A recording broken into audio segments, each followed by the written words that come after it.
Hello, hello, hello. Welcome back. Today is Sunday, a rare Sunday live stream, 29th of March. And today we're going to be doing the first of the 2024 AQA math papers. I've kind of done the full series now, going through the EdXL and then the OCR. And there was someone in chat suggesting that I do the AQA.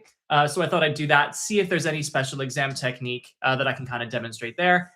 Now, as usual, I'll kind of be going through, but also really importantly, showing you how best to check your work, because I think that's the most important part, to sort of catch those execution errors and improve that exam technique. Also, I will say, the way that math works, at a certain point, math is math. So it doesn't really matter if it's specifically for your board. You could be watching like any live solve for any math paper, and you're probably going to pick up like some good techniques anyway. So just because you're not doing AQA doesn't mean that this won't still be good for you. So feel free to stick around and watch. Now, as usual, for me doing a live solve, no spoilers in the chat. I will be checking in like after I've done a question, I'll check it in case you want to put something. But on the whole, I'm not going to be like up in the chat sort of looking. I'm going to try and do this like as live solve as possible. Also, just a bit of admin before we get going. Apologies for not having my physics live stream last week on Wednesday. There was a bit of a scheduling emergency. I needed to put someone in that slot instead. But now that it's Easter, my daytimes are crazy, but my evenings are looking a little bit better. So I might be able to fit in a bit more of the live solve, have a bit of an Easter sort of mini intensive where I do a little bit more of the live streaming, going through some of the physics topics and the math topics. So if you haven't already, feel free to drop suggestions either in the comments of any video or in the Discord server that I have in the description of any video, where you can join publicly and sort of put streaming suggestions if that's how you prefer to do that. So without further ado, let's get into it. I have everything ready. I'm also like in one of those low sleep days where I feel like I'm just going to be reacting. So if I don't like something, I'm going to let it be known. Today, so we'll see. Today could be an entertaining one where I just like boo the paper, just like not having it. Oh man, I don't even have my favorite calculator. Oh, it's fine. I'll use the silly big one. Left it in the other room, and I cannot be bothered at this point to go get it. It is not worth editing for that. So entire screen? Yes, because I'll need to split screen so we can do the marking. Let me check to make sure y'all can see it great. Yes. Tablet at the ready. Phone at the ready with a timer, which I'm going to set now to 2 hours. Because I don't know why. Every single math paper is 2 hours. It's just is what it is. So 2 hours on the clock. Let's just get into it. Let's go. So, oh, boo! AQA, what are you doing? What are you doing with your multiple choice nonsense? What is this? Ugh. All right. God, what? AQA.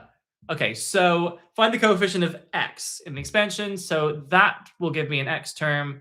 That will give me an x term. So it's 3x minus 8x is minus 5x, the end. Boo. Function is defined by that with the domain.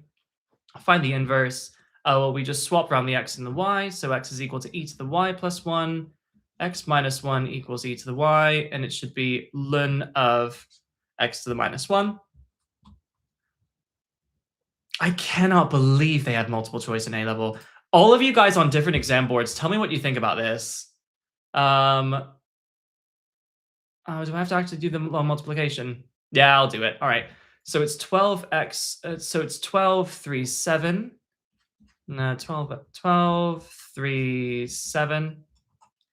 And 3x minus 5 going into that. So that's 4x on there, making that 12x squared minus 20x. Subtract that off, not making a sign error. That turns into a plus. So it's 23x plus 7. All right, so I'm going to say that's going to go in 7 times. And if I put that in 7 times, that'll be 21x minus 35. Subtract that off. I'll be left with 2x from that. Add 35 to that. That'll be plus 42. So it'll be 4x plus 7 plus 2x plus 42 all over 3x minus 5. Yeah, that's right. I'm running outside the boundary. You don't even know me. Right. State the value of a. It's 4. So we need the graph of arc cos. Best way to test a graph if you got something like this is to test some known values. So we know arc cos, if we draw the cos graph, the take 2 on that one, we draw the cos graph, nailed it in one. We know that cos of 0 equals 1, which means that arc cos of 1 equals 0, or pi. Arc cos of 0 is equal to pi over 2. So it's not this one.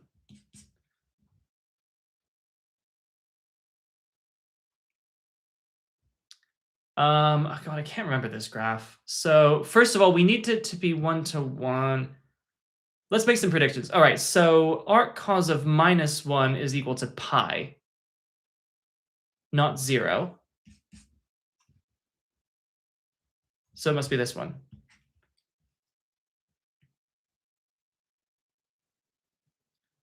Arc cos of 1 is 0. Arc cos of 0 is pi over 2. 0 is pi over 2. Although,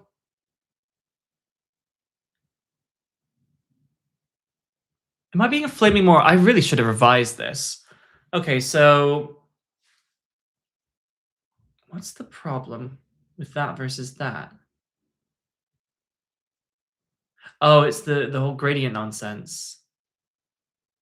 So here the gradient is 0. The horizontal gradient should be 0. So here the vertical gradient should be 0. So I don't think it's this one, because I think the gradient's wrong here. And so I think it must be this one. Apologies to this graph. You have bested me, and I forgot. That's the knowledge point. Although I'll come back to that. I'll come back to it. All right, solve the equation. Yay! Starting off. Wow, this is easy, guys. What are you doing? What are you doing, AQA? So either sine x is equal to 1, or sine x is equal to minus 1. If sine x is equal to minus 1, that happens when x is equal to 270. And sine x equals 1 happens when x equals 90. Boom.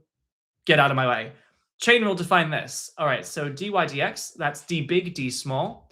So that's going to be 7 bracket to the 6 times the differential of the bracket. And I have absolutely no intention of simplifying that. Boom. Get out of my way, question 6. All right, question 7. Show that this thing can be written as that. This is going to be rationalizing the denominator. So 3 plus, well, first of all, not having any of that. What is this root 8 nonsense? No. Because that is a 4 times a 2, so we can take a 2 out. So that's 2 root 2n over 1 plus root of 2n. Now, we can rationalize that by multiplying top and bottom by 1 minus the root of 2n. And when we do that, on the top, we'll get 3. I'll just do it in full. Why not? I'm sure I'm going to have time. Minus 3 root 2n minus 2 into 2n, because root 2n times root 2n is just 2n by itself. Then on the bottom, we're going to have 1. The cross terms will cancel, and then we'll have minus 2n. So this will become 3 minus 4n minus root 2n all over 1 minus 2n. And we wanted it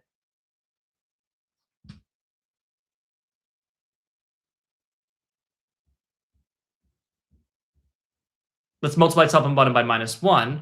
That'll be 4n minus 3 plus root of 2n all over 2n minus 1.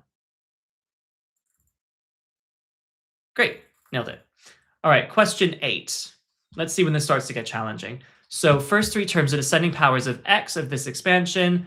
So that'll be So 2 plus kx all to the 5. That's going to be equal to... In fact, let me make this, hold on a minute. I'm going to make this more professional. Let's not share all of it, because I think I only need the window. Yeah, it just looks better. I'll do that. So that's going to be 2 to the 5 plus 5, choose 1, 2 to the 4, kx, first 3 terms, plus 5, choose 2, 2 to the 3, and then kx all squared. So that's going to be 32 plus 5 into 16 into kx, and then 1, 5, 10, and then 8, and then kx all squared. So that will be 32 plus... Now I'll actually have to type numbers. Can you imagine? Okay. How do I turn you on? No, guys, don't. I pressed the button. Right, so we got 5 times 16, which is, nope, 5 times 16. Guys, I'm so good at typing the buttons. Honestly, no one is better than typing buttons than I am. So this is plus 80 k squared x squared. So those are your first 3 terms in terms of powers of x. Cool, love that for us. I hope we're going to need to use that. Given that the coefficient of x, which is 80x, so given that 80x is 4 times the coefficient of x squared, which is 80 k squared, that is suspicious.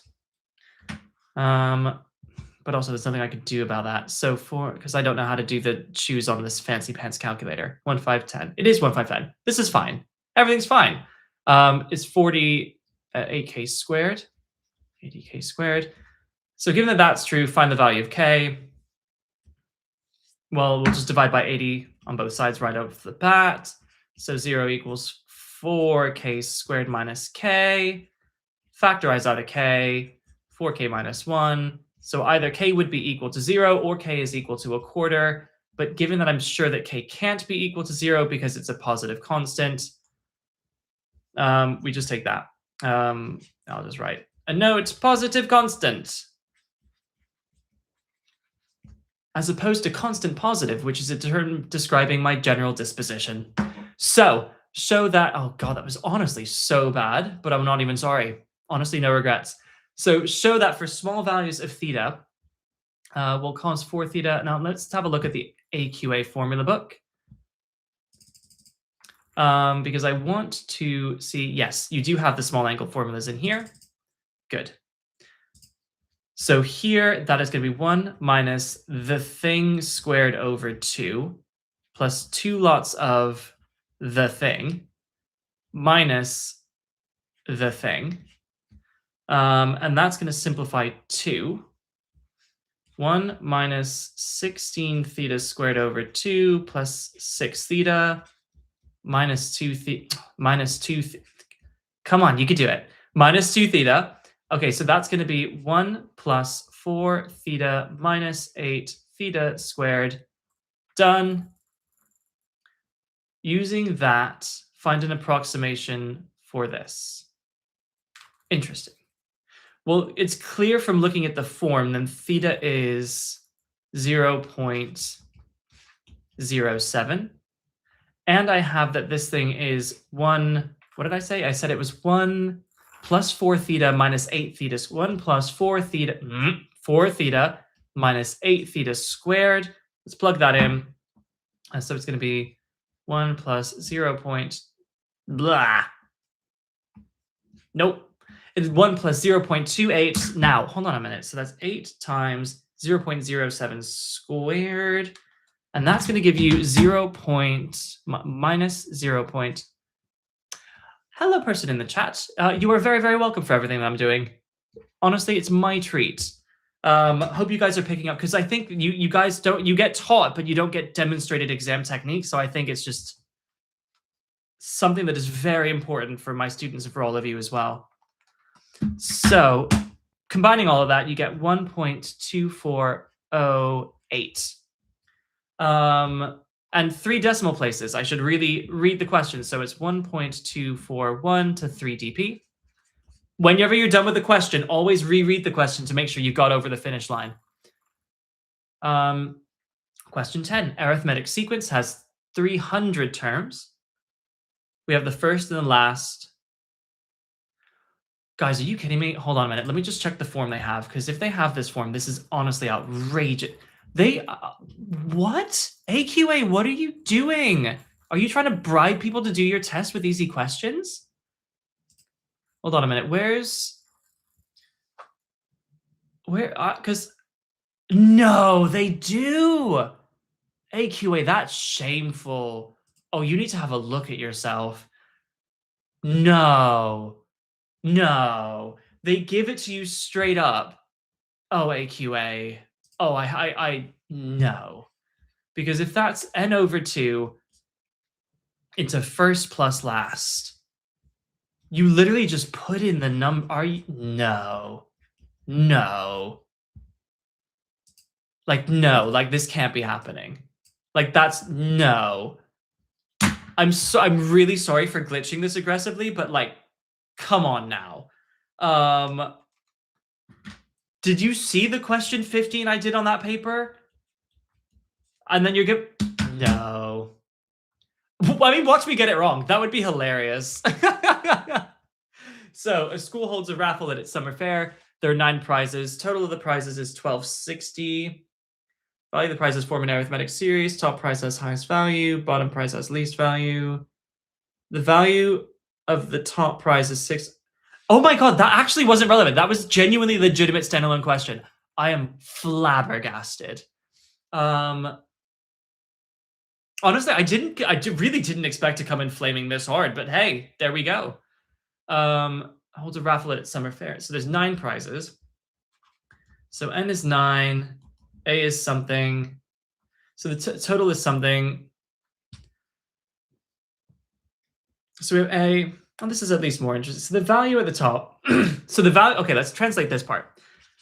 So if it's an arithmetic series, then the value of the top prize is the 9th one is A plus 8D is going to be equal to 6 times the value of the bottom prize, which is going to give us this relationship between A and D. Look at that. Well done. You made me actually think, paper. Good job. No, I'm really setting myself up for disaster. Hubris, Patrick, don't fall for it. This is how you fall for execution errors. No, no, no, no, no. Not today. So that's our relationship between A and D. And we know the total value of the prizes is that. So I know the total value of the prize. So 1260 is equal to N over 2 into 2A plus N minus 1D. That should get us D, which should get us A, which should get us top prize. So here, or rather, hold on, let me do this a little bit different. Let's do it the other way around and substitute in the D, because if we say D is 0.675A, if we sub that in instead, so it's N over 2 into 2A plus N minus 1. Oh, hang on, I didn't even need to do that. Plus N minus 1D. That's a cute little trick. So it's 4.5 into 2A plus. Now 8D is 5A. Sneaky, sneaky. So it's 4.5 times 7. So it's 31.5A. So A is 1260 divided by 31.5, which is 40. Which means the top, which is 6 times higher than that, which is 240. Nice. Okay, that was actually a little bit of fun. You're back in my good graces, AQA. So this function is given where A is in between them. So sketch the graph. Okay, I'll zoom out for this. So we know there are zeros at 0 and A and 6, and it's a positive cubic. So it's going to be doing some nonsense like this. Okay, something like that, where that's 0 and that's A and that's 6. Cool. Sketch a graph of f of minus 2x. Interesting. So the minus x is going to flip it in the y-axis, and the 2 is going to shrink it all by half. So the zeros will become 0 minus a over 2 and minus 3. And it's going to come through and do this sort of nonsense. Minus 3, minus a over 2, 0, boom, smashed it. Next. So we have terms of a periodic. I do enjoy periodic sequences. Are defined by first term and how to get the next term from the previous. U2 is just going to be minus 6 over U1, which is 3. So that's minus 2. U3 is minus 6 over the minus 2, which gets you your 3 back. And are they seriously going to make me do this for U4? Minus 6 over 3, which equals minus 2 again. So it's periodic with order 2. And find the sum to 101. Well, if it just alternates 3 minus 2. So it's 3 minus 2, 3 minus 2. So the sum of one of these repeat units is 1. There are 50 of these repeat units that I complete to get to the first 100 terms. And then I had to add on the 3, which is the next term on. So the answer is 53. Okay, so use the factor theorem to show that this is a factor. The way this is done is we're just going to substitute in for x the value that would solve this bracket, which would be x is minus a half. So p of minus a half, let's plug that in. So it's 4 into minus a half cubed. Now I am going to go through all the steps because they explicitly want me to show it. I know the answer is going to be 0, but I want to do enough work to show that I've actually gone through the steps to prove that the answer is 0. So that is going to be plus 8 over 4 minus 11 over 2 plus 4. So that's minus a half. Minus 12 over 2 is minus 6. So it's 2 minus 6 plus 4, which is equal to 0. Therefore, 2x plus 1 is factor. Okay. So express that in this form then. So I am going to do the algebraic long division. You can also use a different method, which I never learned, and you can also use inspection. They seem to, I'm not sure what they're expecting you, but so it's 4, 8, 11, 4. So 4x cubed, 8x squared, 4, 8, 11x, and 4. And into that we know is going 2x plus 1. So let me know if they actually teach you different forms in this specific syllabus. I'm just going to go ahead and use the tried and tested Excel forms. So that's going to be 3x, 6x squared plus 3x. Knock that off, you're going to get 8x plus 4. So it's going to be plus 4. So therefore, it's of the form. And then I'll just, for clarity's sake, subtract that off to 0. So it's going to be... I'll write it off to the side. So therefore, it's 2x plus 1 into 2x squared plus 3x plus 4. Okay. And given that n is a positive integer, use your answer to be to explain why this thing is never prime. Interesting. So this thing is 2n, was it 2n plus 1 or 2n minus 1? So it's 2n plus 1 into 2n squared plus 3n plus 4. Okay, so given that n is a positive integer, why can this never be prime? Okay. So this thing is always an odd number. Well, because it's the product, well, it's the factor.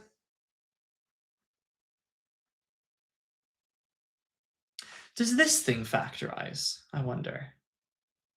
Target number 8. No, not cleanly, not such that n is an integer. Or rather,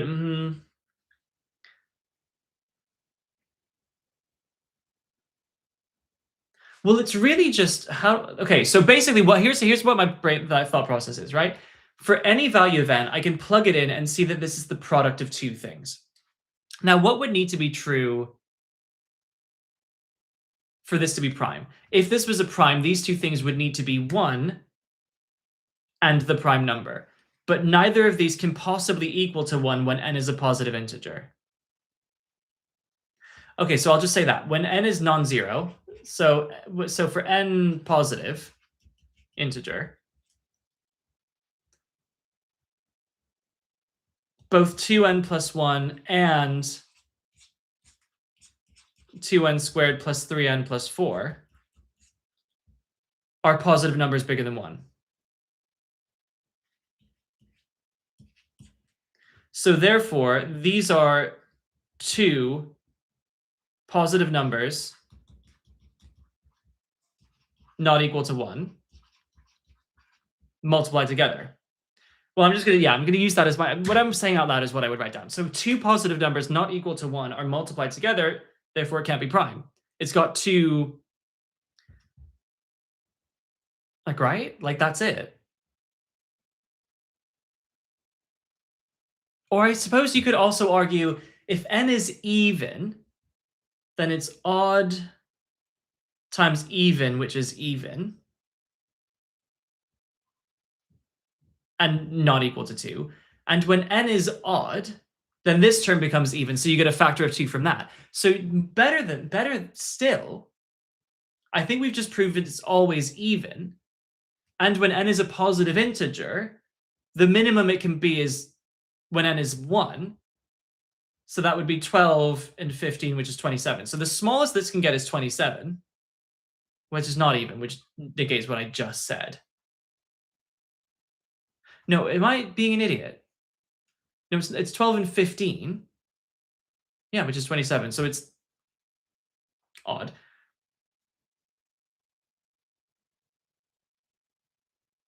Oh, no, of course. When n is odd, it doesn't matter. This thing is odd anyway. And then that becomes, yeah, odd plus even, which is odd. So odd times odd is odd. Okay, so ignore what I just said. I'm just playing around. But I think my original point still stands. The fact that you've got two things that multiply together, which are like two positive numbers bigger than 1. So it's just like not prime. I'm curious to see what their written argument is on that. So here, are we getting more interesting? This is question 14. So we have this solution, this equation having a single solution of x equals a, alpha.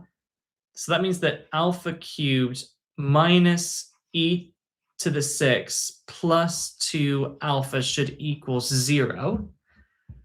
And so we're going to have, and whenever you're doing a suitable change of sign, you always have to have an equation equal to 0 in order to make sure that it works, right? So that's why I moved that over, set it equal to 0. And this is where I am going to, that was why I needed to, okay. I am actually going to switch across and do the entire screen because that way I can drag the calculator across as appropriate.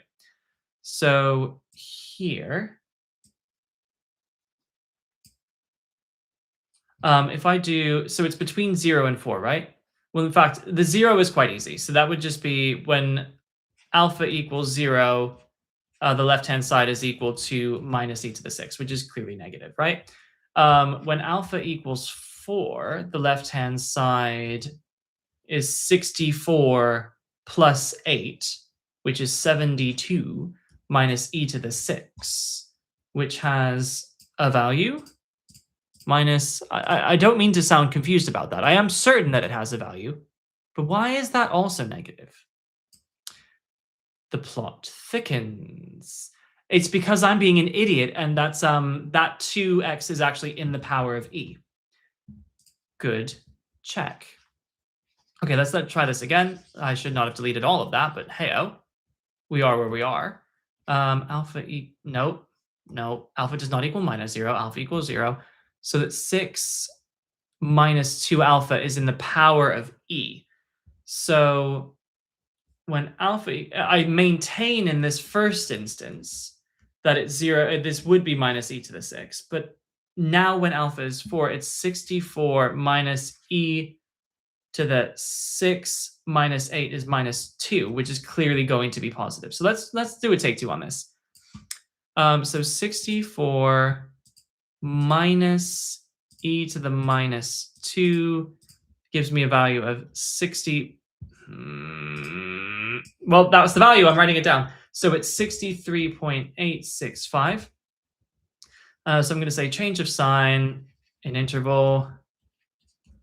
I'll also add the fact that it's continuous and continuous, therefore root in interval. I'm not going to bother too much with making my handwriting like the prettiest because I'm saying it out loud. I think you guys are familiar. This is not the most important bit, so cool. So we have to make one of the x's the subject, and I'm seeing a ln, which implies to me we're going to want to make that x the subject of the formula. So what I'm going to do is to say e to the 6 minus 2x is equal to x cubed. Let's immediately take natural logs of both sides, and you'll get 3 ln x. So then we want to say that 6 minus 3 ln x is equal to 2x. Divide both sides by 2, and there you have it. Okay. So use the iterative formula to find these guys. Okay, I'm going to do my usual here for any iterative formula. The first thing I want to do is I'm going to type in the first one. Then I'm going to do 3 minus 3 ln answer all over 2. And that's going to be my x2. So I'm going to just keep on sliding it across so I can, write without interruption. 3 decimal places would be 921. And then literally all you need to do is just press the equal sign. Boom, there's the next one. So 3 point, why is that bouncing around so much? Damn. 3.124. Then we've got the next one, 1.291. Okay. Then below shows parts of a sketch of those two graphs. Staircase or cobweb diagram to show how convergence takes place. Here is the mantra. It is vertical to the curve, horizontal to the line. So from x equals 4, vertical to curve, horizontal to line. Obviously, you would do this with rulers, guys. Vertical to curve, horizontal to line, vertical to curve, horizontal to line, and it'll kind of just keep doing this.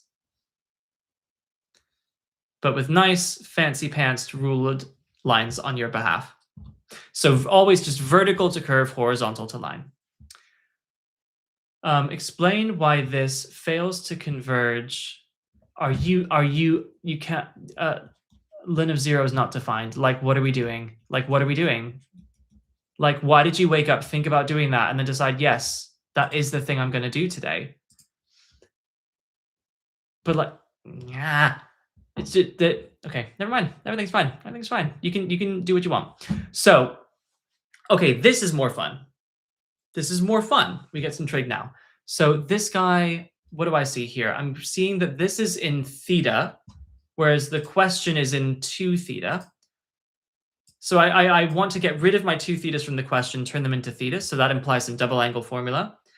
In terms of cos and sec, I'm not seeing cosec. So I might want to reduce these to base functions and then kind of play around and convert them. So let's do that. So that would be 2 sine theta cos theta times cosec, which is 1 over sine theta, plus now this. What do I want to?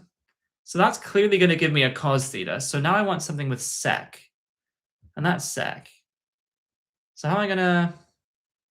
I don't. It's just because it's like, which form do I use? I'm just going to use 2 cos squared theta minus 1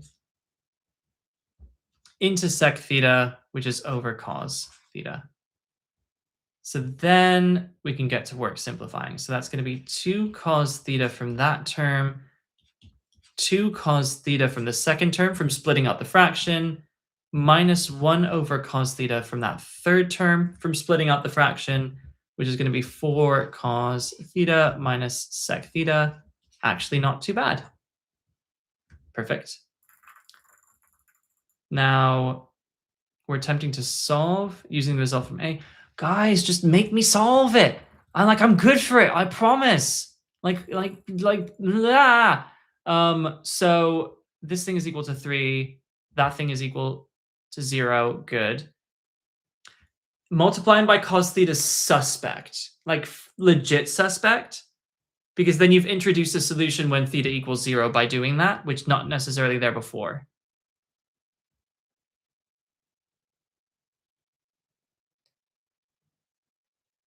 Okay, so you reject, yeah, so I had that reaction right away. So you reject theta equals 0, introduced by multiplying by cos theta.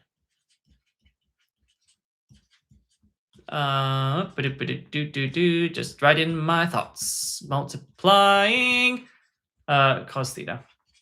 Cool. State the correct solutions.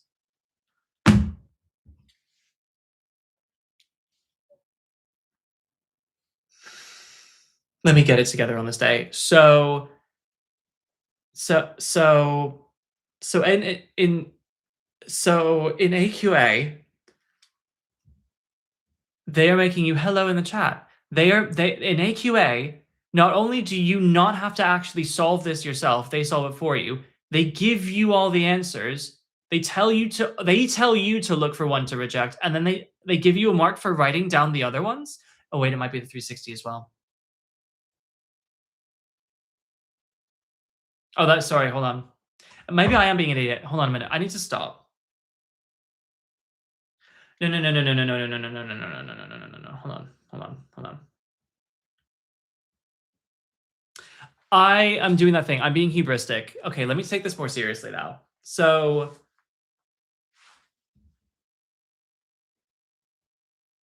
hold on a minute.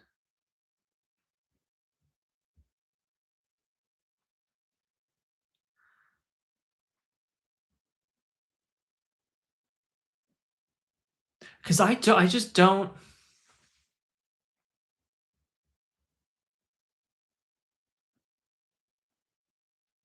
No. Okay, I'm going to take this question more seriously now. I'm going to take it more seriously. But I still maintain that it is insane to have a mark for that when they've given you all the working. And you have to reject one, then you get a mark for just writing down the other numbers. That's insane. But let me get my head more into the game here. So that is definitely true. Multiplying by cos theta, because the problem is when cos theta equals 0, you might introduce a solution. But here cos theta doesn't equal 0, so I don't like that.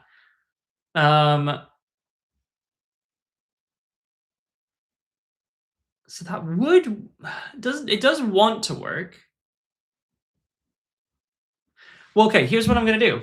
If we're going to go hunting one, if I'm not able to sort of quickly spot what's happening here, let's just put them in and check. So, oh, here we go. That's why.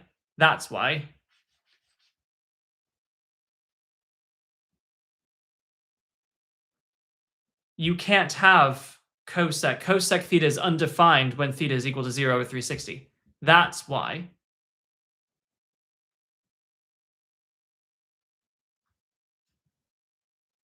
So why should they reject one of the values for cos theta? Okay. I just misread the question. So we should reject take 2. So what we should have said here is we should reject cos theta equaling 1, because when cos theta equals 1, because what would happen is that sine theta would equal 0, and then what would happen here is cosec theta becomes undefined.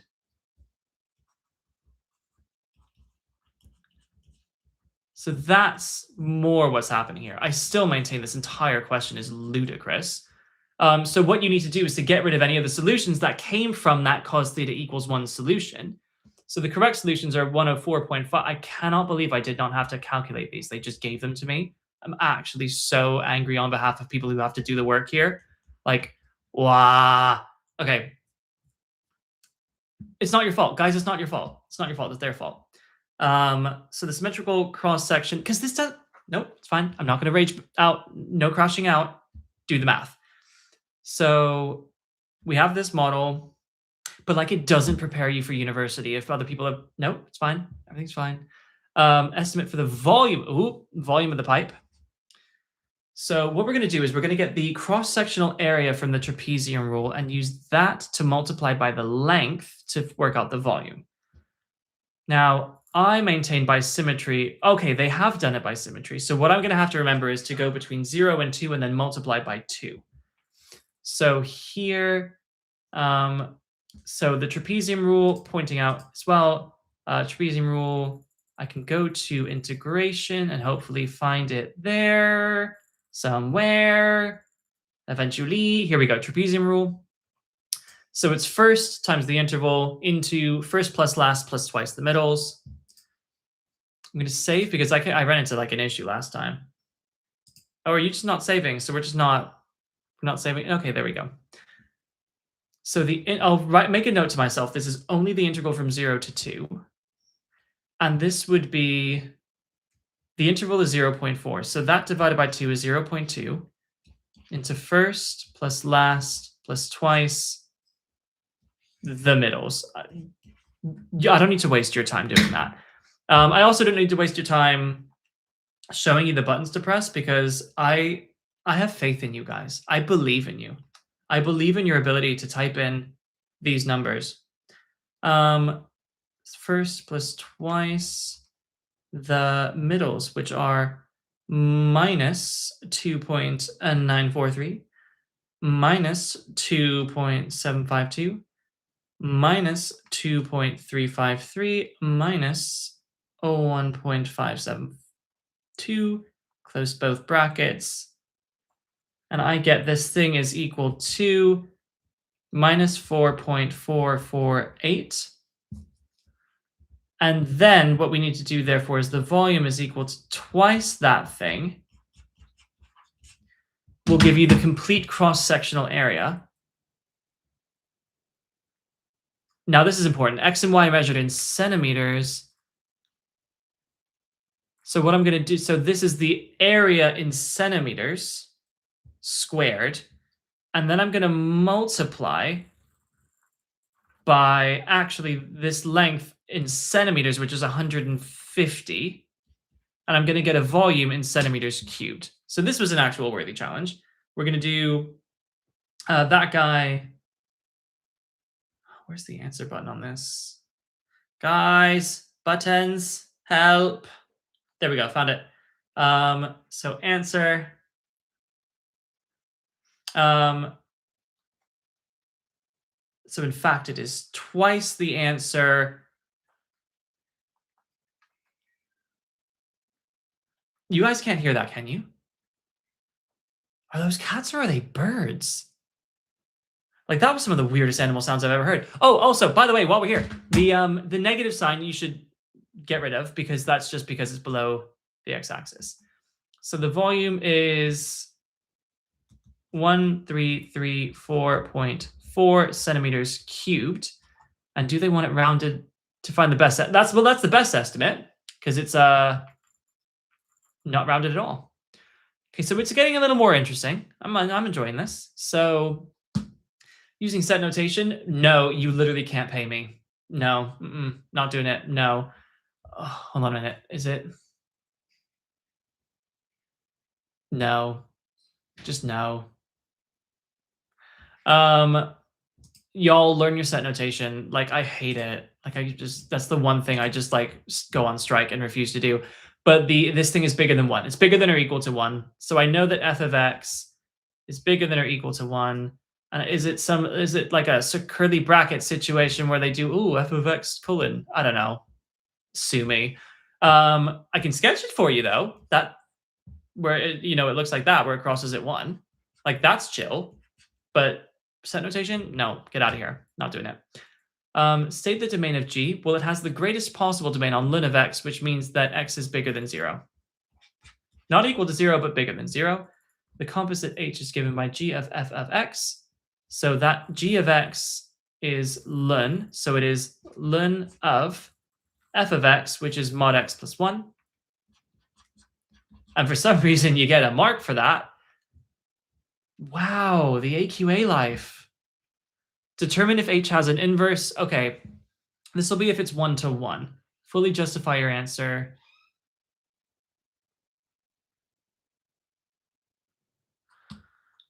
Well, that is allowed to go in. I don't think it does, because I'm going to say that f of x is many to 1. And if f of x is many to 1, that means h of x is many to 1. And if it's many to 1, it doesn't have an inverse. The only way to have an inverse is if it's a 1-to-1 function. And if you want me to fully justify, then I would say it must be 1-to-1 for inverse. Okie dokie. So, integrals, the integration. Now we've got to the fun part. The fun part has arrived. Use suitable substitution. So whenever I'm choosing a suitable substitution, typically I would look for something that most wants to be done with a chain rule. And to me, that looks like this. This looks like u to the half, where u is equal to 2x plus 1. So that's incentivizing me to explore the idea of making u equal to 2x plus 1. Okay, so then what I'm going to do is I'm going to do that substitution. So du dx would be equal to 2, or even just 2. So it means that dx is equal to a half du. When I'm making that substitution, we have limits on this integral. So when x down here is equal to 0, it means that u is equal to 1. And when x is equal to 4, the limit at the top, then u is equal to 9. Okay, now we have to consider the body of this, where we have to basically write 4x plus 1 in terms of u. So here I can say that as well, 2x is equal to u minus 1. So 4x is equal to 2u minus 2. So 4x plus 1 is equal to 2u minus 1, adding 1 to both sides there. So therefore, this whole thing becomes the integral from 1 to 9 of 2u minus 1 times u to the half times dx was a half du. So I'm just doing a direct substitution here, right? So the 0 substitutes into the 1, the 4 substitutes into the 9, the 4x plus 1 I found here substitutes into the 2u minus 1. This guy over here was u to the half, and then I have my dx, which over here was equal to a half du. Cool. So now we just... Oh my god, I was going to say, if they got me to not perform that integral, having found it, I was going to just actually riot. So 1 and 9, 2u minus 1. Nope, lies, because we need to actually multiply that through using power laws. So we're going to add the 1.5 to make u to the 3/2. And then we've got minus u to the half du, and that is the integral. Parfait. Hence or otherwise. Do it, and we're even going to tell you the answer so you can know if you're right or wrong. So it's 1 to 9, half integral from 1 to 9 of 2u 3/2 minus u half du. Is it minus or plus? Minus. Yes? Minus. Good.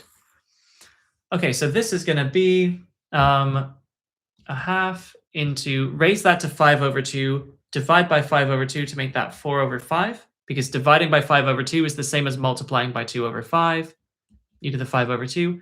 Raise that to 3/2, and flip that for multiplying by 2/3, u to the 3/2. So that's between 9 and 1. So that's a half, 4/5. That's why these are square numbers. So 9 to the 5/2. I'm first going to square root that down to a 3, and then that's going to become 3 to the 5. And then this is 2/3 into square root that down to 3, and then that's 3 cubed. close the bracket, minus, now this half is going to be onto everything. And then I'm going to open the bracket again and say that's going to be 4/5 minus 2/3, because 1 to any power is just 1. So then, again, no brownie points here. I'm just going to type in what the business is. So 3 to the power of 5. And I'm going to do it term by term, just to show how I actually got there. So 194.4 minus, now 2/3, that's 27. That'll cancel, minus 18. Minus, and then 4/5. So that's 12 minus 10 is 2/15. 194.4. Oh, don't make me. Okay, so 194.4 minus 18 is a half. Oh man, hold on. Let me get that. A different calculator, which I'm 194.4 minus 18. So it's a half into 882 over 5 minus 2 over 15.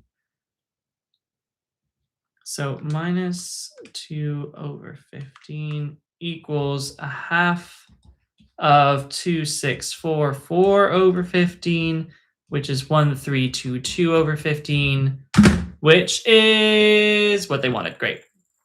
Love that for us. So a graph has this equation, which is the body of the original integral, if I remember correctly.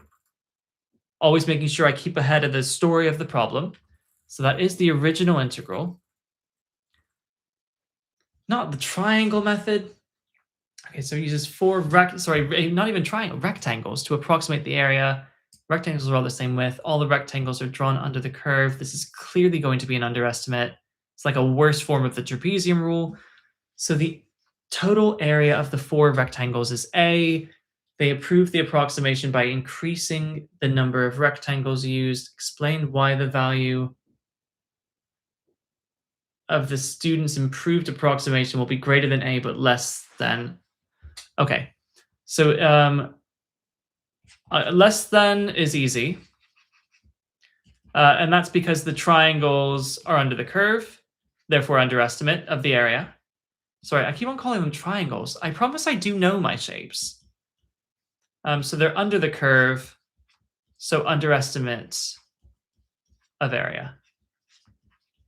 Okay, so then I need to have a little think about why they'd be bigger than A. And the reason why they'd be bigger than A is because if you think about it, then this entire bit here would have this extra bit of area added.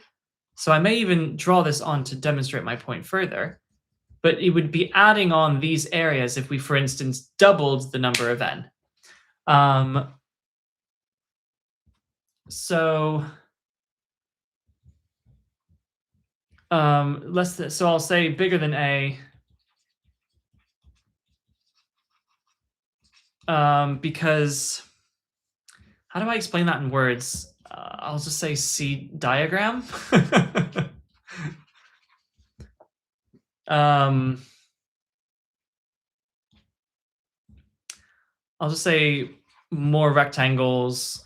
I'll say closer to curve, more area included, or something like that. I hate words. But you can see, you can just put in these phrases and it'll be fine. So more area included. And you can also see whenever I'm faced with words, like I always write too much just to make sure I have absolutely everything covered. So then getting into question 19, let me check the time. Okay, less than an hour in, that's fine. So a curve has equation this, where k is a constant stationary point on the y-axis. So stationary point is where dy dx is 0. So we're going to use implicit differentiation here. So the first one, we're going to do first d second. So first d second plus second d first. Now that will be differentiate with respect to y and then multiply dy dx. Now the second bit is plus 2 dy dx minus 16 equals 0 because the k will differentiate to 0. We know it has a stationary point on the y-axis, which means we know it equals to 0 when x is equal to 0. How is that going to determine k? Interesting. Okay. So we know, well, maybe it'll get us where on the y-axis it is. Okay. Well, thank you, question. You've done a thing. So we know when x equals 0, dy dx equals 0. So we can plug that all in. So we plug that in. So when x equals 0 here, e to the 0 is just 1. So that'll be 2y cubed on the first term. Plus 0, because we're multiplying by dy dx, which is 0 there. Plus 0, because that's 0. Minus 16 equals 0. Okay, so we know that y cubed is equal to 8, and so y is equal to 2. So we know it goes through the point 0, 2. Does that help? Because that means that so I'll remind myself, it's y cubed e to the 2x plus 2y. My posture is gone. Minus 16x equals k. So that will be, okay, so e to the 2, so the 2x will be 0, e to the 0 is 1, 2 to the cubed is 8. So this first term is 8. Cool, got it. That's going to be 4. No brownie points for that. Minus 0 equals k. So 12 equals k. That fell apart easier than I wanted it to. Oh, I wanted more time with that. Cool, question 20. Gardener stores rainwater in a cylindrical container with a known height, emptying the water through a hose 5 centimeters from the bottom of the container. Depth of the water, show that. Okay, so at a rate which is proportional to that. So we know that is in fact not part D. This is part A. I do know the first letter of the alphabet. So what we are told is that dH, note, we are told that dH dt is going to be equal to minus k, because it's proportional to this and it's going down. We know this to be true. What subject is this about? This is A-level math. Like what paper? This is AQA paper 1 from June of 2024. I have discovered today that I do not like AQA papers. The math is still the math, though. You missed all the really easy stuff at the beginning, but like, so here, the height is 130. So we know when h equals 130, that dH dt is minus 1.5, assuming h is measured. Yeah, it is all in centimeters. So we can plug that in. So minus 1.5 is equal to minus k into 125. So k is equal to 1.5 divided by 125, which is, would you look at that, 0.012. Therefore, dH dt again. Nope, stop it with the bad posture. This is a good thing about being able to see myself, by the way, is I can just like keep myself in check. H minus 5. And that is as requested. Great. Solve the one thing I do like is they actually present you the question so you don't have to keep flicking back and forth. So I will give them their kudos where it is deserved. Now here, any term with h should be moved to the other side, but I highly recommend leaving everything else behind. Only move what you need to move. So the integral of 1 over h minus 5 dh is going to be equal to the integral of the number we left behind dt. Yeah. And not on both sides, actually. We're integrating with respect to h on the left-hand side because we're doing it's separable. So we're doing it that way. So this guy will integrate to ln of the magnitude of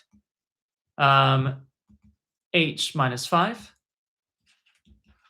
on the left-hand side. And the right-hand side, we're going to minus 0.012 t plus c. Now, I'll just plug in a value. Maybe I could have done it with limits, but I'm just going to do it like this. So we know that when t equals 0, we have boundary conditions. When t equals 0, h is 130, I believe. Yep. Because it was initially full? Yeah, initially full. Okay. So we can plug this in and say that ln of 125 equals c. And we want h in terms of t. So that means that ln of the modulus of h minus 5 is equal to minus 0.012t plus the ln of 125. So I'm going to move this log to the left-hand side, and because it's subtracted, I'm going to use my log laws to divide the arguments. So that's going to be h minus 5 over 125. This seems somewhere between JE mains and the 12th paper of difficulty.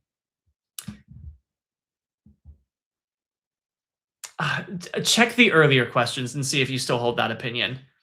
0.012t. So now we're going to take exponential of both sides, and h minus 5 over 125 equals e to the minus 0.012t. And then we're home free because we have 125 times this exponential term. And then we're going to add 5 to both sides and get this final expression for h in terms of t. Find the time taken for the container to be half empty. Well, let me rewrite. So it was 5 plus 125. So h is equal to 5 plus 125 e to the minus 0.012t. And it's half empty when the height is 130 divided by 2, which is 65. So when 65 is 5 plus 125 e to the minus stuff, that means that 60 is 125 e to the stuff. So 60, so that minus 5, and then divide by 125. So that means e to the stuff, all technical terms, obviously, is equal to 0.48. And we can take the ln of that. And I'm not showing the working here for two reasons. One, because I trust you to be able to press your buttons. And two, if I were to show you and write, it would just mess everything up. 733,969, let's call it that. So then we're going to divide that by minus 0.012 and get an answer of t equals 61.16 to the nearest minute. Oh, my. Well, actually, hold on a minute. So is t measured in minutes? What is t measured in? At time t minutes. So t is already measured in minutes. So to the nearest minute, it's 61.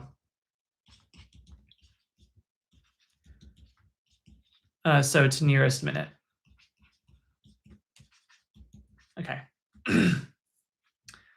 End of questions. That took me literally less than half time. Because in 5, 4, 3, 2, 1, I have now just passed the hour mark. So that was outrageous. But now it's time to check. And I really like the checking time. So we've still got an hour, so I'm going to stop the timer because there's absolutely no way I'm going to need all that. But I'm going to show you what methods I would use to check. These methods would be good for any paper. So here, just lengthy, yeah. So here, there was nothing to this. This was minus 8. It was plus 3. Those combined to give you minus 5. The end.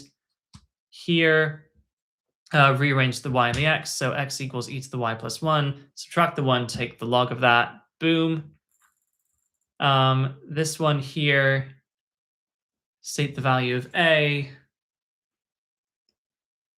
I mean, 12 divided by 3 is 4. So the end. I didn't even really have to do this full business, but I did. If I want to show you what I could do if this was like a harder question, perhaps, I could plug a suitable value of x into both sides and just show that they equal the same thing. So let's say x was equal to, I don't know, 15.8. Cool. Let me just show you. So 12 answer squared plus 3 answer plus 7 all over 3 answer minus 5.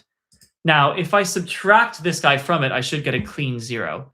So if I subtract this guy off, so minus 4 answer, minus 7, minus this guy, which is 2 answer plus 42, all over 3 answer minus 5. Do I get a clean 0? Yes, I do. So I was right. And so A is 4. I love that. 4 was the only one where I was like, is the calculator allowed in the exam? Yes, it is very much allowed for the AQA exam.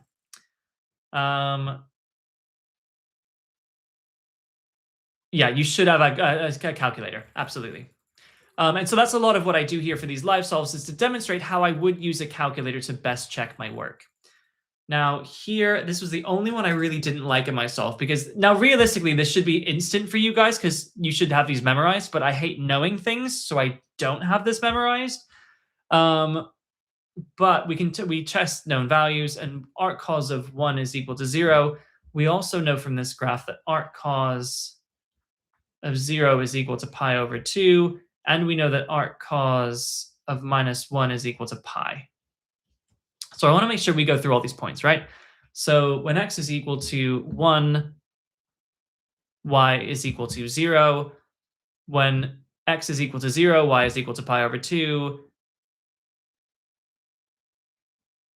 When x equals minus 1, you should get pi, but I suppose you could also get... Oh, no, that's right. Hold on a minute. No, I was right the first time, maybe.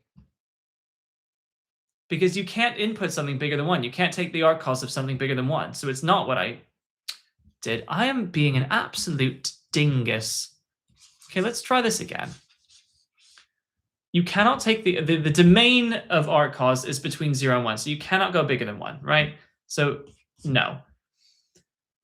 Arc cos of minus 1 is not 0. So no.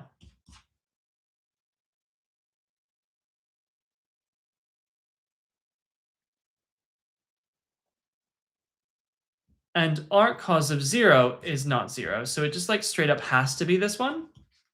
So like cool, I guess. And we can look at it kind of sideways. When arc cos of minus 1 is pi, arc cos of 0 is pi. Yeah, I'm going to go with that. Cool. So I corrected that. What's arc cos? So arc cos is the inverse of cos. So that's so for instance, if you have cos of 0 equals 1, or cos of x equals 1, for instance, or cos of x equals a half, then arc cos is what you would do. You would typically in class, you would write something like this. This guy, this cos to the minus 1, that is arc cos. Solving this equation here. Whenever you've solved something, the easiest way to do that is just to plug it back in. So when x equals 90, sine answer squared is 1. Love that. Put in 270. Sine answer squared. Love that. Nice and easy. So here, use the chain rule. Go on. I will let you have more than 2 seconds of my time to rewrite this in case you want it written as like 21x squared plus 35 lots of stuff. I know there's absolutely no way you're expecting me to, for 2 marks, you're not expecting me to multiply that out, so I'm leaving it. You're not asking me to do the full binomial there. Nope. So that it could be written like this. I did exactly that. Go me. So I don't need to check that it was right. Now, first 3 terms in ascending powers of x. What I can do 2 birds in 1 stone here. So I can use this value of k, plug that in here. So if k is equal to a quarter, then it would be 32 plus 20x. Now, what is 80 divided by 16? It is 5. It would be 5x squared. Now, this would be true for all x. So if that is true, is it true that the coefficient of x is 4 times the coefficient of x squared? Yes, that is true. Is this thing also true? So that would be k 2 plus a quarter x to the 5. What we can do is we can plug Not to be weird. So what we can do is we can plug a suitable value of x into both sides of this equation and make sure it equals the same thing on left and right. So for instance, here I can plug in, let's say x equals, again, I'll just plug in 16.2 just for like random numbers. So 2 plus a quarter answer to the power of 5. And I'm going to subtract off these guys. So minus 32 minus 20x minus 5x squared. Does it come out to a clean 0? No, it does not. Did I do something wrong then? Yes, I did, because this is only an approximation. I've forgotten the higher powers of x, and because x was really big, that caused this to be... I used a bad number because I was ignoring x cubed and higher. In order to exclude x cubed and higher, I should have used a small value of x like 0.16 or 0.4, 0.23. So I'll do 2 plus a quarter answer to the power of 5 minus 32 minus, oh, in fact, this won't come out to a clean answer then because it's only an approximation. But it should do okay. Yeah, that's a number very close to 0. So these are approximately equal, which is good. So that implies both of these parts are correct. Love that for me. So here, show for small angles of theta that this thing is about this thing. This time I will do exactly the same thing, but now we're going to convert to radians. And I'm going to plug in a small value of x, which should be less than 0.1. So 0.082, for instance. I'm going to do cos of 4 answer plus 2 sine of 3 answer minus tan of 2 answer minus this guy. So minus 1, minus 4 answer, minus 8 answer squared should be a very small number indeed. It's not as small as I would want it, actually.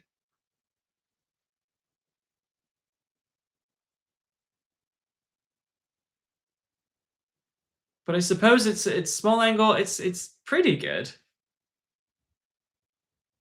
Especially because I did cos of 4 theta. So in fact, it really should have been 4 theta is less than 0.1. So let me pick an even small number, 0.0029.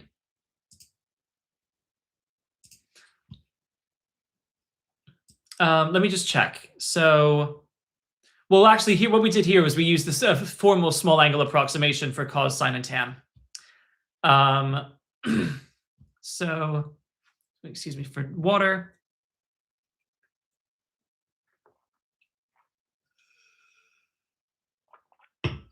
Oh, thank you for that. So we're going to have cos of 4 answer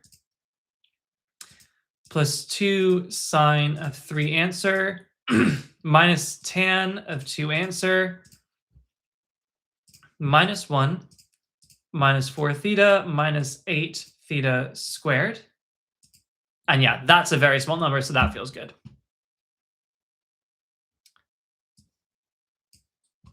Yeah. Cool. So here, use the answer to find an approximation for that. Give your answer to 3 decimal places. Well, a good way to check that one is to actually plug it in. So cos of 0.28 plus 2 sine 0.21 minus tan of 0.14 is that. And ours was only depressed. It was close enough. So give your answer to 3dp. 1 plus 4 theta minus, I'm happy with that so far. Question 10. This made me angry, this question, I swear. You literally just plug it in. It's sent over to first plus last, like nothing more to it. So 150 times 32 minus 7 is, yep, still 3,750.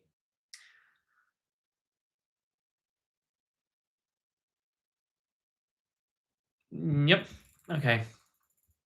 Here, this was more interesting.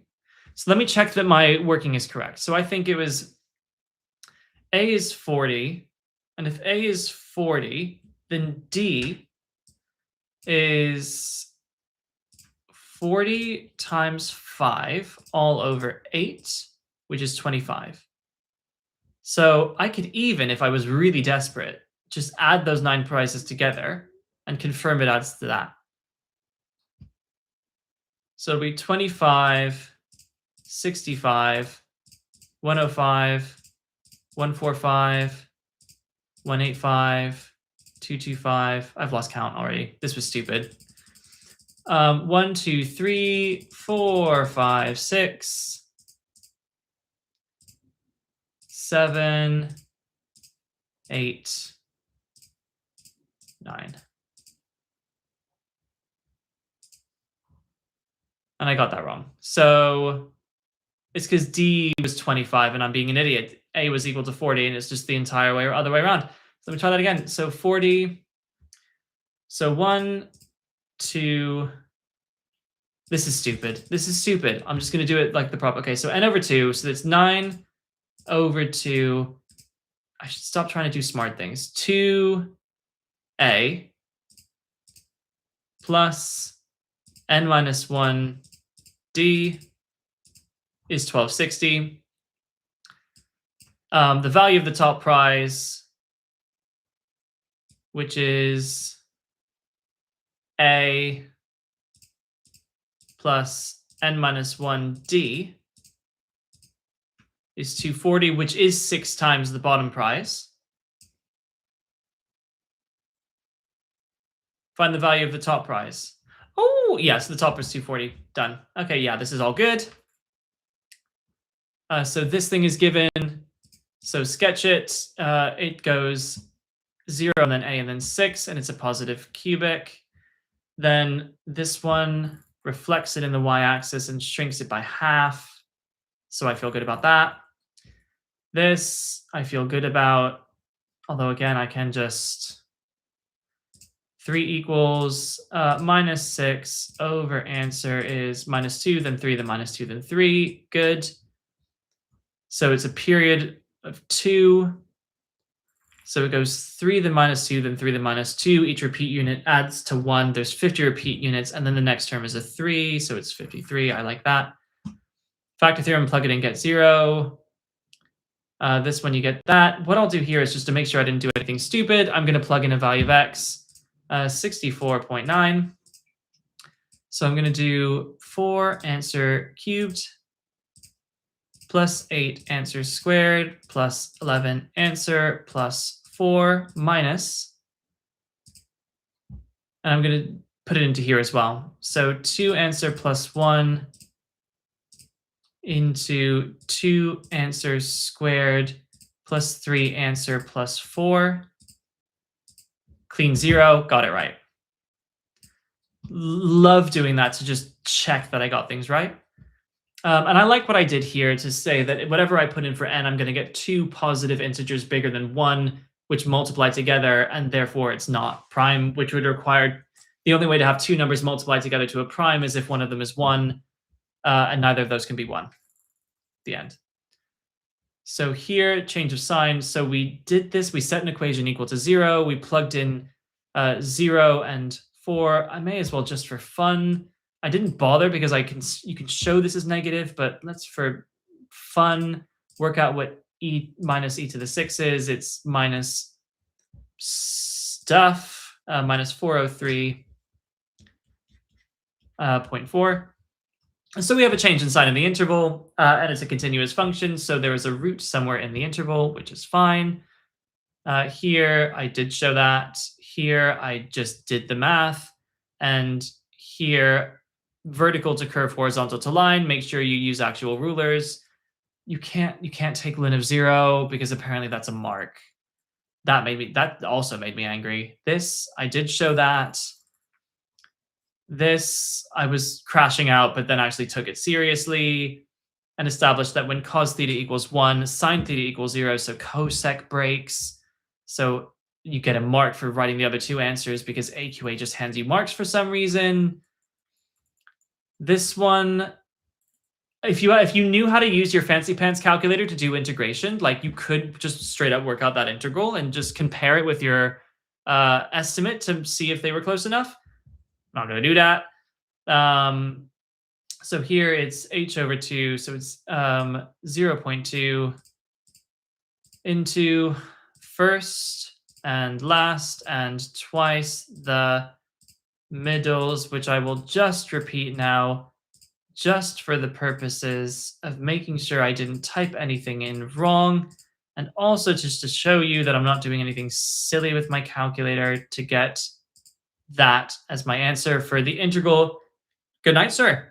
As the integral from 0 to 2, you then double that up to get the full integral, and it's negative because it's under the x-axis. You multiply that by the 150 centimeters depth, and it's this many centimeters cubed, but it's positive because magnitude. This guy, I don't like set notation, but the point is the range is that it has to be bigger than or equal to 1.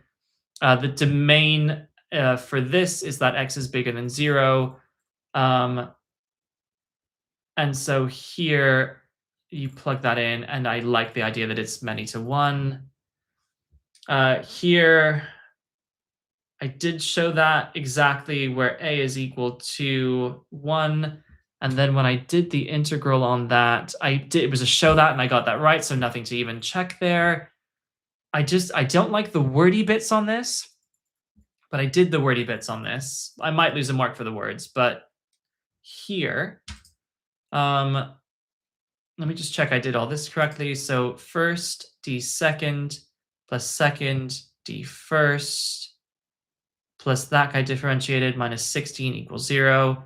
And when x equals 0, dy dx equals 0. So 2y cubed 0, 0, 16. Y cubed is 8, y is 2, great. So it goes through that point, great. And you can plug that in, get k equals 12. So 8 plus 4 is 12 minus 0. Yeah, okay. I like that. 20, show that. I did show that. Solve it. I think I solved it. So integrate by that. Ln equals stuff. T equals 0. H is... Well, why don't I hold on a minute. So what I can do, just for a bit of fun, we can differentiate this and say dh dt is equal to 125 times 0.012. It even helps if you put in the multiply sign. Boop. So dh dt is 1.5 e to the minus 0.012t. So that's dh dt. Let me just check that this is correct, because I can check that when t equals 0, h does in fact equal 130. I can check that when t goes to infinity, h does go to 5. I can check that, maybe I can check this initial value. So do I get 1.5 as the initial decrease? Yes, I do, because when I plug in t equals 0, this will go to 1.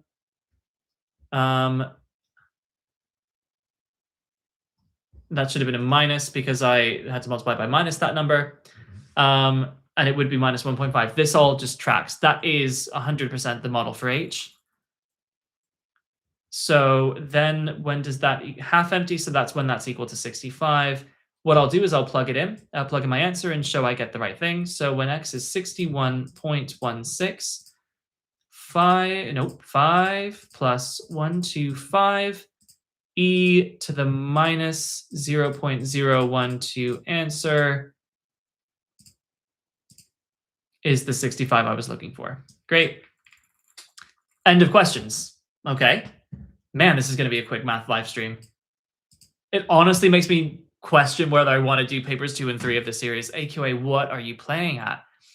So, let me get the mark scheme. Nope. So close. All right, let me scroll to the top and let's begin the marking portion. So here, 1 is circles the first answer, ticks the first box, circles the second answer, ticks the bottom right box. Good, I talked myself into it, then out of it, then back into it. Here, plus or minus 1, so obtains 90 and 70, know their values in the range. Good. Here, what do they want? Oh my god, yeah, they literally just want it, like, boom, tick, boom goes the dynamite, like, smash that. Here to show that, and I showed that. Simplifies that, tick, multiplies by that, tick, obtains the thing, tick, it gets to the end, tick. So here, we get 32 plus 80k, 80k squared. Love that for me. K is equal to a quarter. Love that. 1 minus 4 theta plus 8 theta squared. Good. 1.241. Good. 3750. Good. This was more interesting. 240. Ah, must have correct units. I forgot that it's money. I lost a mark because pounds. Oh, that's so stupid. God damn it, exam technique. Got all the right math and didn't get the marks because pound sign. Bollocks. All right. You can get that paper, like that mark AQA paper, but like, does it feel good? Do you feel like you earned that mark from me? Like that? No. All right. Units, apparently. So draws a cubic graph with exactly 2 turning points. Correct orientation through the origin. Yeah. And so, yeah, exactly right there. So here, yeah, it just alternates. It's 2 and it's 53. So then here, you plug it in, you show it gets 0. So you say that that thing is 0, so therefore this is a factor. Good. This was the correct factorization. Yeah, here's the argument here. Yep, so neither of them is equal to 1.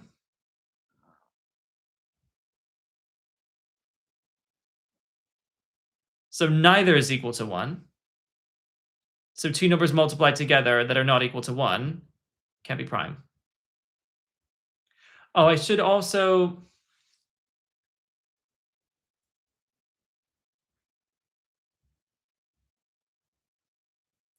Yeah, this is what yeah.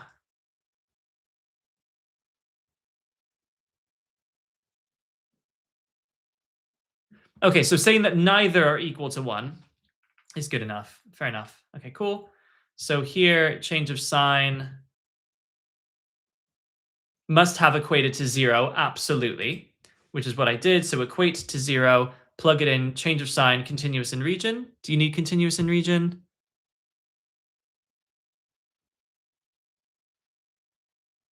Nah. So then you just rearrange it. Then you get 3 decimal places. Ding, ding, ding. Cool. Yeah, it's vertical to curve, horizontal to line. Then 0 is undefined. Show that. I showed that. This one, when cosec equals that means cosec sine theta equals 0, which is a problem. And you get those ones, which you have to do no work for, apart from just do it. Here,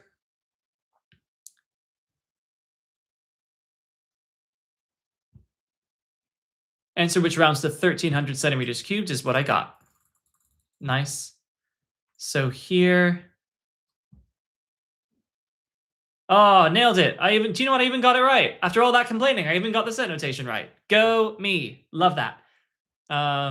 Then x is bigger than 1. Oh my god, did I need set notation for that as well? Boo. I hate set notation. Just guys, do set notation in the real thing. I hate it. I refuse. So here learn of the modulus of x plus 1, and here does not have an inverse because it's many to 1. Okay. Love that. What? Yep, it was that. Yada yada yada. A equals 1. Yep, cool. So did I get that? I did get that. So 4/5 stuff, plug it in, rearrange, good. And now, this I didn't like the wording of, but it's less than this because it's an underestimate. I used that word, cool. Increasing the number of rectangles will lead to an increased value, so the approximation will be greater than A. I don't even think you believe in this mark scheme. No, no. I'll give myself marks because that was stupid. So y is equal to 2. So k is equal to 12. Great. And then here, which is, I think, the final question. Plug it in. Cool. H equals 5 plus 125 e to the minus stuff. Cool. Find the time taken. 61 minutes. Cool.